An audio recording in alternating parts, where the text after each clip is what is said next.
નમસ્કાર, ગુજરાતના સૌથી મોટા ઓટીટી પ્લેટફોર્મ બીબી ન્યૂઝ ગુજરાતમાં હું ભૌમિક વ્યાસ તમામ દર્શક મિત્રોનું સ્વાગત કરું છું। રાજકોટ ટીઆરપી ગેમ ઝોન અગ્નિકાંડને 1 મહિનો પૂર્ણ થયો। આ અગ્નિકાંડને કારણે 28 લોકોના મૃત્યુ થયા। 28 લોકોના મૃત્યુમાં અનેક પરિવારોએ પોતાના દીકરાને ખોયો, કોઈએ પોતાની દીકરીને ગુમાવી, કોઈએ પોતાના પિતાને ગુમાવ્યા તો કોઈએ ઘરના આધાર સ્તંભને ગુમાવ્યો। આ પીડિત પરિવારો ન્યાય માટે વલખા મારી રહ્યા છે। તેઓ રાજ્ય સરકારને ગુહાર કરી રહ્યા છે કે જે પણ મોટા અધિકારીઓ જવાબદાર હોય તેની સામે કાર્યવાહી કરો, તેમને ન્યાય આપો। રાજ્ય સરકારે એસઆઈટીની રચના કરી અનેક અધિકારીઓની ધરપકડ કરી, પણ છતાં પીડિત પરિવારો અને સૌરાષ્ટ્રવાસીઓનો આક્રોશ શાંત થવાનું નામ નથી લેતો।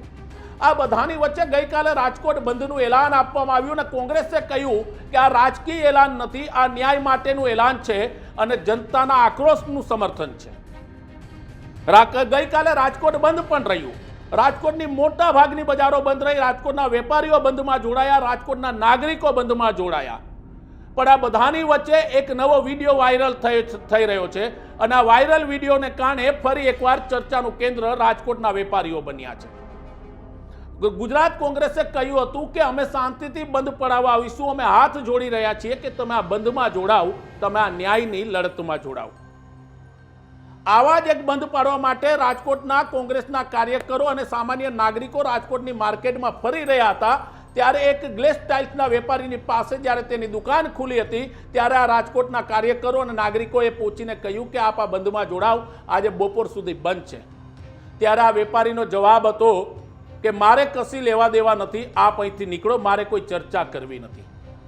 આપને થતું હશે કે આ સામાન્ય બોલાચાલી, આ સામાન્ય વિડીયોને લઈને અમે કેમ ચર્ચા કરી રહ્યા છે, પણ અમે ચર્ચા એટલે કરી રહ્યા છે કે આ વેપારીના પરિવારનું કોઈ પણ વ્યક્તિ આમાં મર્યું નહીં હોય અને તેથી જ આ શબ્દો તેના હોઠ ઉપરથી નીકળી રહ્યા છે। લોકો નાલાયકી કરતા હોય, લોકો નીચતા કરતા હોય, પણ આ તો નફટાઈની હદ છે કે આ રાજકોટ જેણે 28 લોકોને ખોયા, આ તે જ રાજકોટ છે કે જ્યાં આગની જ્વાળાઓ હજી લગી રાજ્ય સરકાર અને તે પીડિત પરિવારોને દઝાડી રહી છે। અને આ બધાની વચ્ચે આ વેપારીનો વિડીયો વાયરલ થઈ રહ્યો છે। તે પોતાની દુકાનની બહાર ઊભા રહી અને સામે હાથ જોડીને બંધ પડાવતા લોકોને કહી રહ્યા છે કે મારે કોઈ ચર્ચા કરવી નથી, અહીંથી નીકળો, દુકાન બંધ નહીં થાય। મતલબ સાફ છે કે માનવતા મરી પરવારી છે।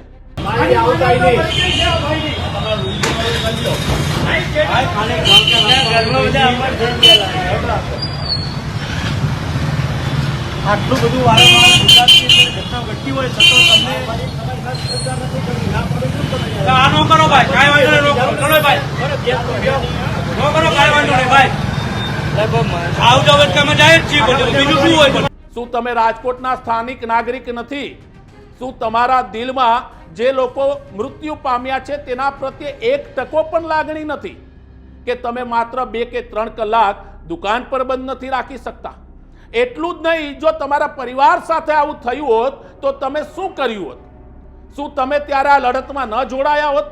શું રાજકોટ ત્યારે બંધ રહ્યું હોત તો તમે આ બંધ માટે અપીલ કરવા ન નીકળ્યા હોત?